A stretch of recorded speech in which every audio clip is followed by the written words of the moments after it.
There are many ways you can optimize and streamline the workflows in your business. These last few weeks, we've been going through productivity and workflows in my mentor program, Sustainable Photography. And it reminded me of all the things that I take as a given that everyone just knows and does.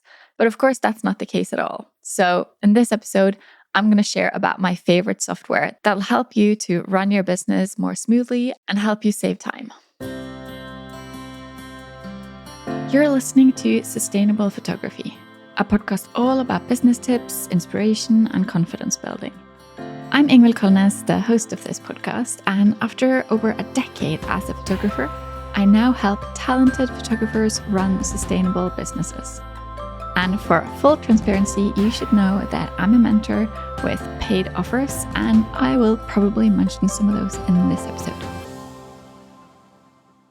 When you run a professional business, there are bound to be a bunch of expenses.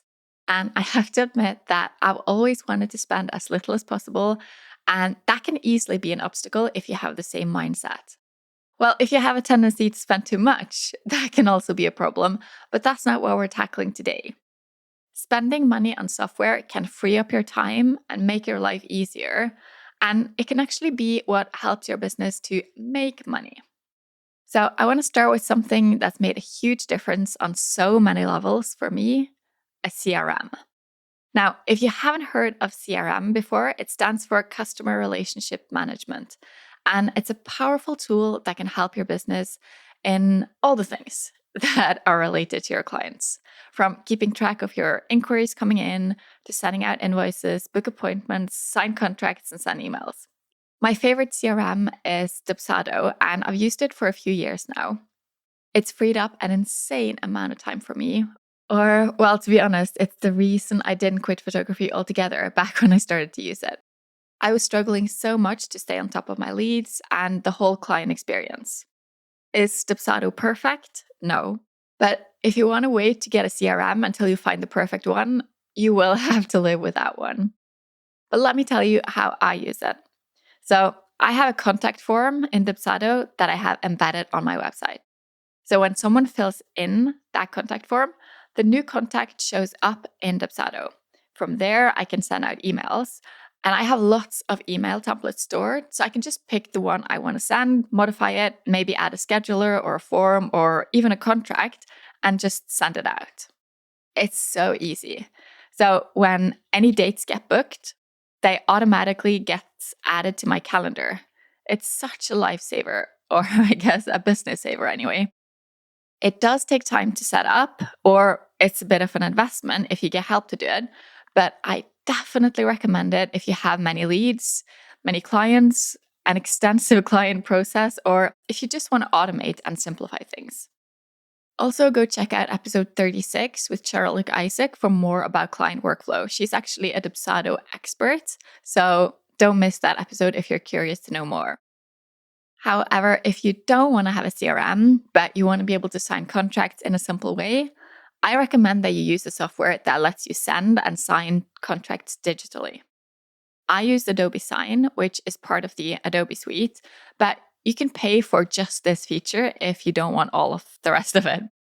Before, when I was in that mindset of I don't want to pay anything extra, I used to use digisigner.com, which also worked fine. Another very helpful software is Gmail, or I guess the whole G Suite. And no, that's not the same as any other email, because one thing that's very important to me is that I can use my own domain in my email. That makes it so much more professional, and no one has to guess what my email is. As long as it ends with @ingvildkolnes.no, I'll get that email. But more than that, you can set up filters and automatically sort your emails into folders and schedule emails to be sent at specific times. Since I use the whole G Suite, I have the Gmail calendar, documents, sheets, forms, and all the things.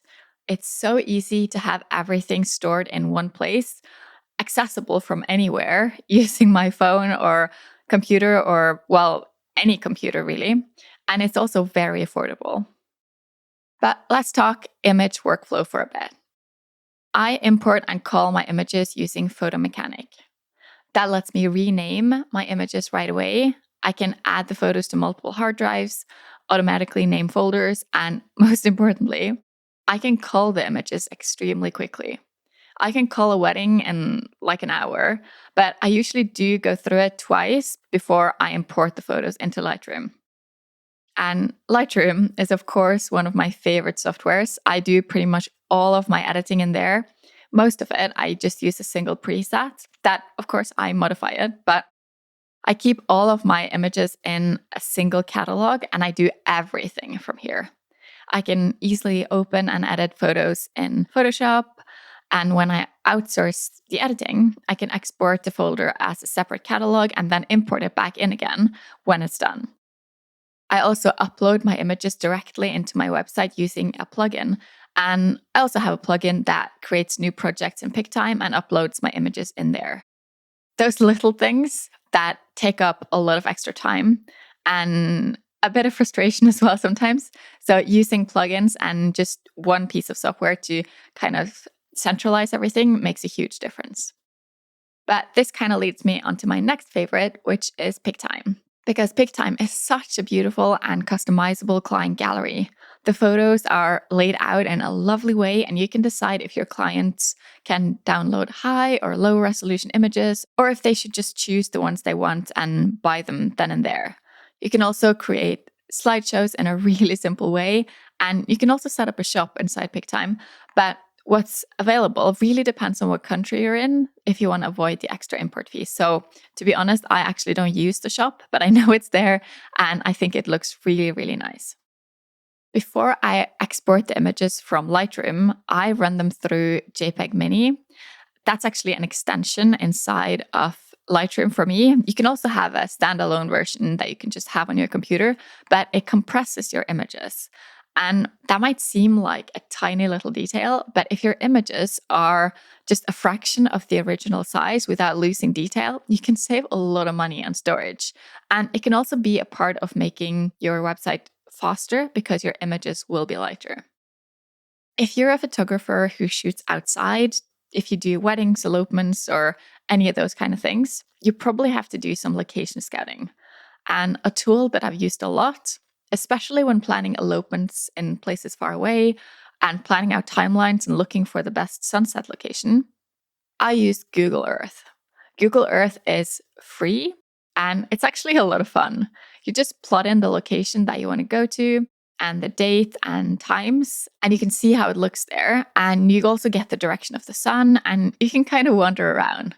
Of course, it can't replace actual location scouting, but it's a great supplement. I hope these software suggestions can help you out and maybe streamline some parts of your business as well. If you have any questions, you'll find me on Instagram at Ingvild Kolnes. You just listened to an episode of Sustainable Photography. Please share this episode with a photographer you care about.